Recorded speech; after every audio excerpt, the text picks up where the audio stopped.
In December 2024, we received a content update for Help Wanted 2, where Steelwool hid a bunch of puzzle pieces throughout the game. If you collected all of the puzzle pieces and put them together, a building would appear in front of you. When you walked up to the building, you were met with 4 numbers, 4625. When we first saw these numbers, everyone thought that that was going to be the release date of Secret of the Mimic, April 6th, 2025. Until the Secret of the Mimic trailer came out, and we got the actual release date, June 13th, 2025.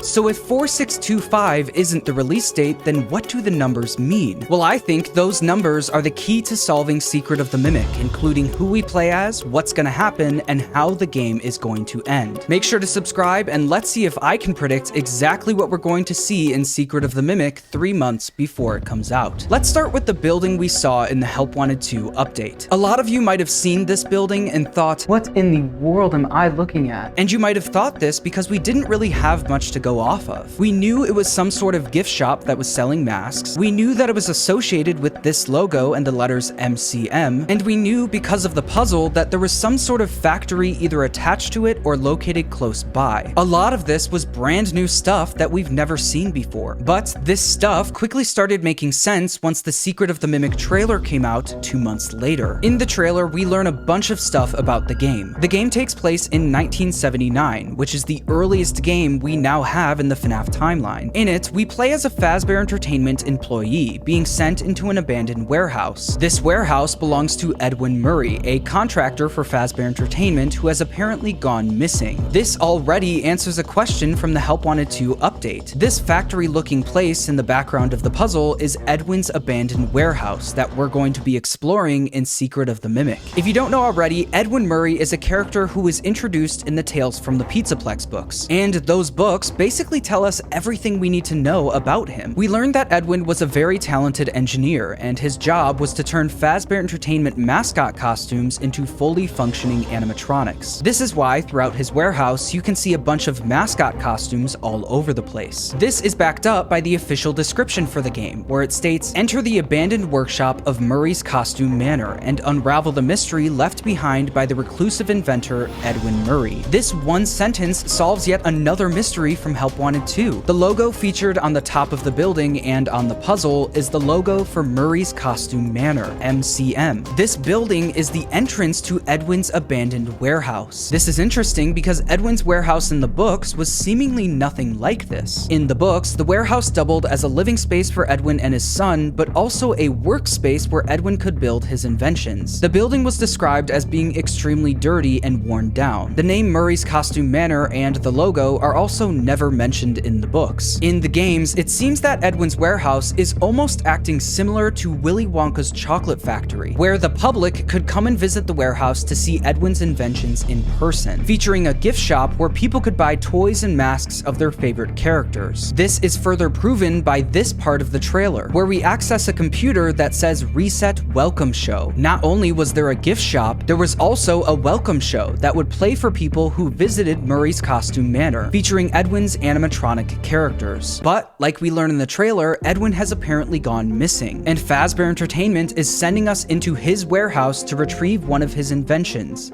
the Mimic, the character we saw at the end of Security Breach Ruin. But what we're being told in the trailer might not be completely true. In the trailer, we're being told that one of our contractors, Edwin Murray, has gone missing, leaving our property abandoned in his warehouse. Your job is simple. Enter the warehouse and retrieve the technology that he was developing for us.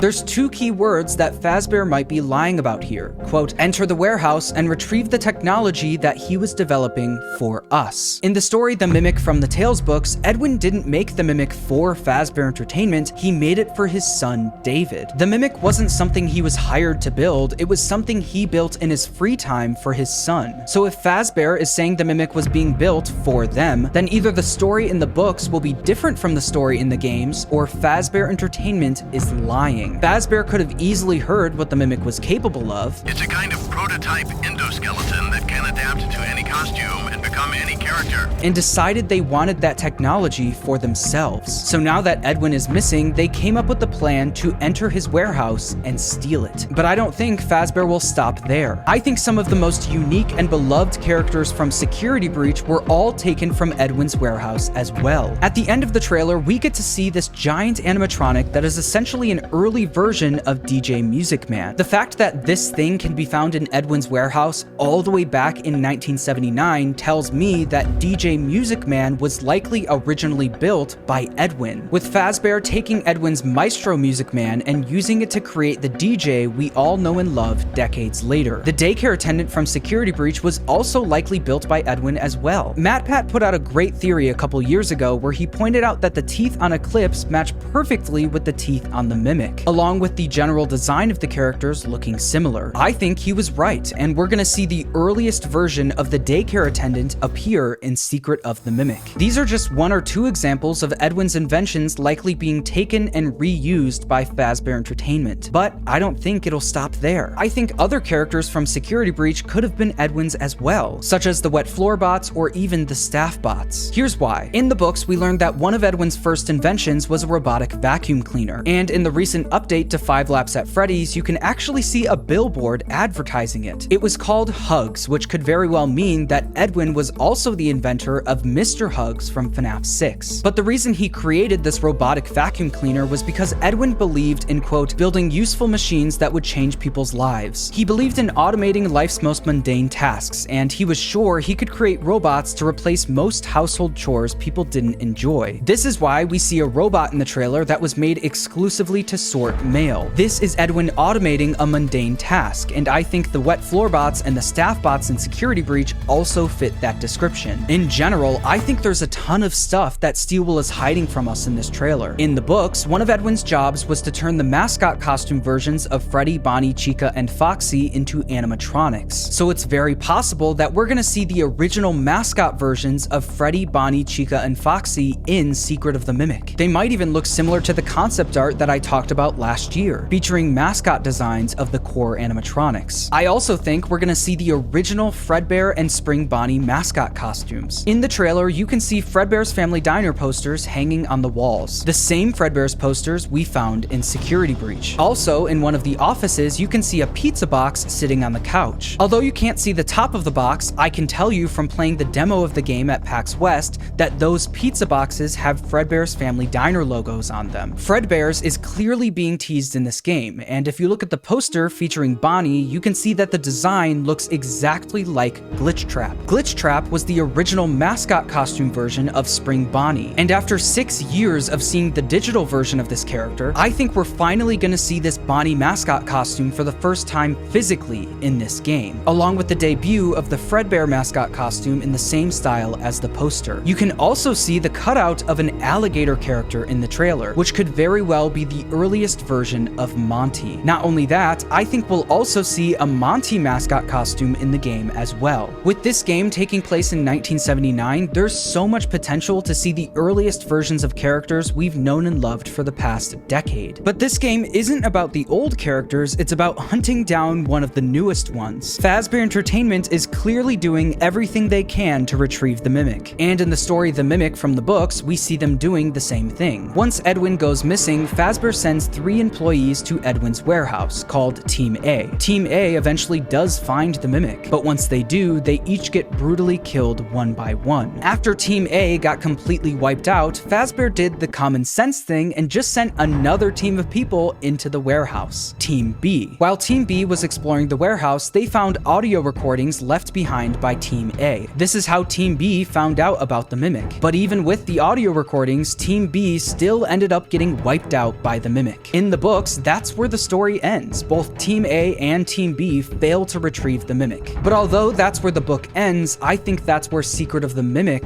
begins. I think we're entering Edwin's warehouse after Team A and Team B. If you go to this part of the trailer, you can see an elephant mascot costume missing its arm. And if you brighten up the image, you can see a human arm hanging out of the costume, wearing the same Fazbear uniform as us, with the same long sleeve shirt and gloves. This is someone from the previous previous teams who tried to retrieve the mimic but failed. And I'm willing to bet that we're also going to find audio logs from those previous teams throughout the game, just like in the books. We're the team going in after Team A and Team B, but what's interesting is that this time we're not a team, we're just one person. After sending in teams of at least 3 people at a time, Fazbear is now only sending in one person. Not only that, this game will probably end with us successfully retrieving the mimic. I highly doubt that we're getting this whole game just to witness another failed attempt. So who is this one person who's actually able to get the job done? To me, this feels like Fazbear isn't messing around anymore. They know the one person who's capable of doing the job, and they're sending them in. Need more proof? Well, this is where we get to those 4 numbers, 4, 6, 2, 5. Like I said earlier, when we first saw these numbers, everyone thought it was the release date of the game, but that didn't end up being the case. So what could the numbers mean? Well, look at the context of where we find the numbers. They're in front of the building on what looks to be a fancy looking mailbox. And what do you usually see at the front of buildings on a mailbox? An address. The numbers are the address to Edwin's warehouse. And while I was researching for this video, I could have sworn I've seen a mailbox just like this before. So I looked up fancy mailbox on Google and this came up. An almost 1-for-1 copy of the mailbox in Help Wanted 2. So now that we've established that this is the address of Edwin's warehouse, there's one important question left.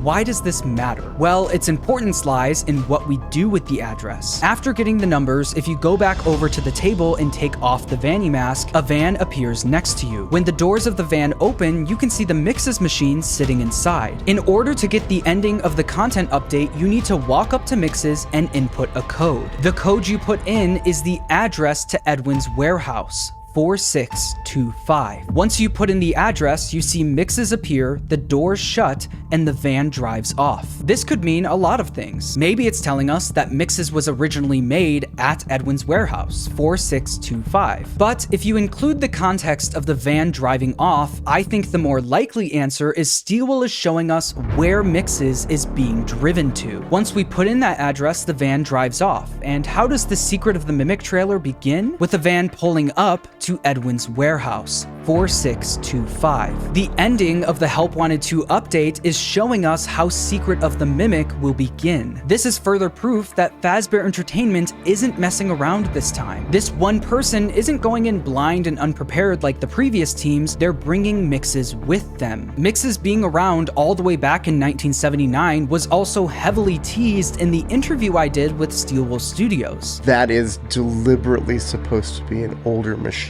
So the Whopper being like a good example of like, hey, here's a supercomputer. But it's old. Before computers are like this big. The model just is not a modern computer. No, it's not. It's very old. It looks old. I think Secret of the Mimic is going to show us why Mixes was built in the first place. But I think the more interesting question is, who do we play as in this game? Who created Mixes and brought it to Edwin's warehouse? Well, it has to be someone who's a genius engineer capable of creating something like Mixes, and it has to be someone who would be old enough in 1979 to do the job. I believe that person could be Henry Emily. I think that could make sense because Henry is a genius engineer, just like Edwin. So he would more or less know how to use all of the equipment that Edwin left behind. And he would be old enough in 1979 to do the job. I originally thought we could play as Cassie's dad, but if Cassie's dad really is the Bonnie bully from the Bite of 1983, he would at most be 15 years old in 1979, which is way too young. I also think it's very possible that Henry was the one who created Mixes. In my last theory video, I explained why this could be the case. In Security Breach, we get to see Henry's labyrinth that he created to burn everyone to the ground in FNAF 6. And in Ruin, the door that leads us directly to Mixes is in Henry's labyrinth. Not only that, if you go through the door, you're met with what looks to be an extremely old staircase that leads right to the room with the Mixes machine. Why is the room with Mixes directly connected to Henry's labyrinth? Well, I think it might be because Henry had something to do with Mixes. To summarize, after Edwin Murray went missing, Fazbear Entertainment discovered the Mimic and came up with the plan to steal it. But after sending in 2 teams of people, Team A and Team B, who never made it out alive, they realized this wasn't a job for a regular employee. They needed one of their best engineers to step in, Henry Emily. Henry isn't going into that warehouse empty-handed though. He would then create Mixes, Mixes, a supercomputer equipped with an antivirus that would help take down the Mimic. Henry then loaded Mixes into his van and drove to Edwin's abandoned factory, where he would use Mixes to successfully take down the Mimic all by himself. This is one of those theories that will immediately be proven right or wrong in the first 5 minutes of Secret of the Mimic, so it feels like a big swing. But I really do like the idea of the 4 numbers being an address, and by putting that address into Mixes, Steelwool is showing us where Mixes is being taken, and how Secret of the Mimic begins. I also think us playing as Henry would make sense, but it's very possible that we could be playing as just a random employee who happened to be the one person who took down the Mimic. We could also very well be playing as Cassie's dad, but that would mean either the Bonnie Bully in the Bite of 83 is way older than we thought, or Steelwool's gonna have to do a bit of retconning. Either way, subscribe if you enjoyed the video, and thanks for watching.